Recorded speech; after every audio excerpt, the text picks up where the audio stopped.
বাংলাদেশের অভ্যন্তরে ঢুকে বাংলাদেশের নাগরিকের বুকে গুলি চালিয়ে দৌড়ে পালিয়ে গেল বিএসএফ। আর এই সবই ধরা পড়ল প্রত্যক্ষদর্শীদের ক্যামেরায়।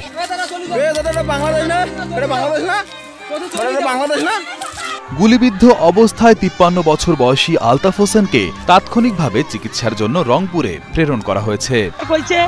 ভাই তুমি ভাগ্যা চলে যাও, বাংলাদেশ এখানে বাংলাদেশ ঢুকো না, ওই কথা কইতে গেলে আলতাফ ডাইরেক্ট গুলি করে দিছে বুকের মধ্যে। বাংলাদেশের অভ্যন্তরে ঢুকে বিএসএফ এর এমন কর্মকাণ্ডে ওই এলাকার সাধারণ মানুষের মাঝে আতঙ্ক ও উত্তেজনা বিরাজ করছে।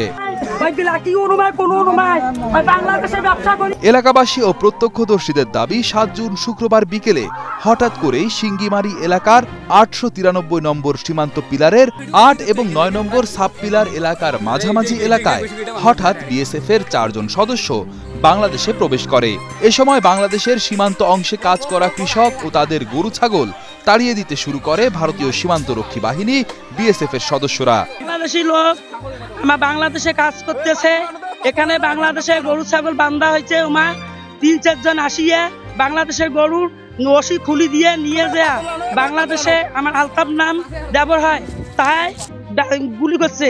এ সময় ভুট্টা খেতে কাজ করতে থাকা আলতাফ হোসেন বিএসএফ এর সদস্যদের ভারতে চলে যেতে বললে আলতাফ হোসেনের বুকে গুলি করে দৌড়ে ভারতে পালিয়ে যায় তারা।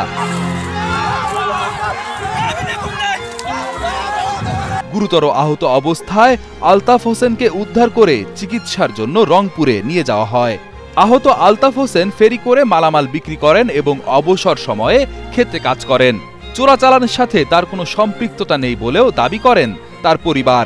আমি বিশেষ চাই, নিজ বিশেষ চাই তাই বাংলাদেশে, তাই ভ্যান গাড়ি নিয়ে দোকানে মাল দিয়ে ব্যবসা করি খায়, তার আমার নিজ বিশেষ চাই।